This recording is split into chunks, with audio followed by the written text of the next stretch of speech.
Falando sobre essa questão do mestre, né?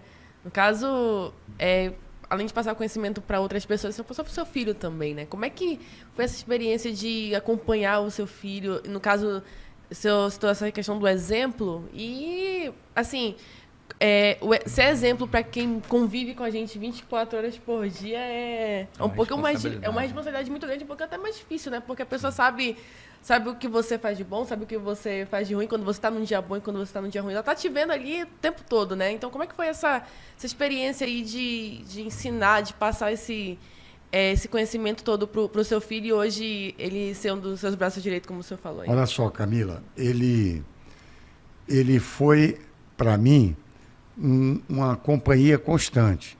E eu ficava, ele até dizia, porque ele entrava, coitado, com uma responsabilidade muito grande por ser meu filho. Ele até quando encontrou o filho do Pinduca, eles se abraçaram e falou, cara, você tem o mesmo problema que eu. Você é filho do Pinduca. Então, quando eu entrava no ringue para lutar, todo mundo, o filho do Rosado vai lutar, ia todo mundo lá assistir ele. Então, ele já ia, coitado, cheio de obrigação. Então, ele agora está competindo no CrossFit e ele adora isso. Por quê? Ele não tem obrigação nenhuma. Ele não é filho de ninguém do CrossFit. E no jiu-jitsu, ele era filho do Rosado. Ele conseguiu dar conta disso.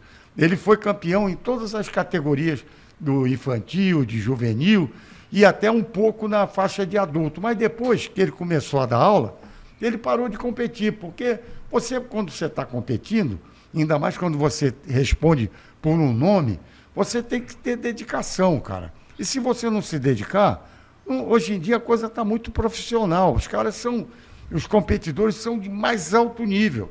Não é como antigamente, que era um empresário, outro era advogado, o cara tinha outras atividades e competia. Agora não, o cara só compete, treina de manhã, de tarde, de noite, se alimenta para isso, tem preparador físico, tem nutricionista, e aí fica difícil. E alguns até tomam produtos para ficarem mais fortes. E aí, malandro, você está competindo com uma máquina. Contra a química, né? Pois é, contra a química ou contra a máquina. Aqueles que são mais corretos, que não tomam produtos, que é a maioria, uns ou outros, eu não estou nem citando isso na maioria, mas alguns fazem uso disso. E você vai fazer o quê? Entendeu? Mas ele foi, para mim, e está sendo hoje, por exemplo, ele está na academia, ele que toca mais a academia. Eu passei muitas, como é que se diz, obrigações.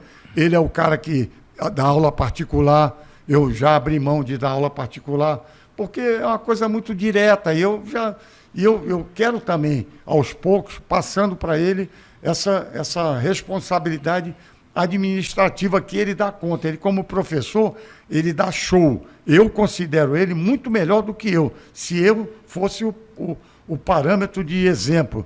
Então, ele é o cara que superou, se de alguma forma eu fui mestre dele, que ele teve vários mestres, inclusive o Carson Grace. Treinou com o Saporito também, treinou com o Albertinho. Alberto Santos, que é pessoa queridíssima minha. Foi quem me recebeu no tatame, mestre. A primeira pessoa que eu abracei, que apertou minha mão primeiro faixa preta, foi o Albertinho. Ele é gente finíssima, o pai dele, bicho, o Apaga-Vela. O cara, meu irmão, era o cara mais adorável que você pode imaginar. E ele era meu fã. Vivia com a camisa do Rosado. Estava toda hora, Rosado, tem camisa nova lá? Fez algum modelo novo? Manda para mim. Ele passava o dia, tem até foto dele no YouTube, aí por aí, com a academia, com Rosado no peito. Era meu amigão também. E o Albertinho, na sequência, também ficou meu grande amigo. E foi professor do Massa também.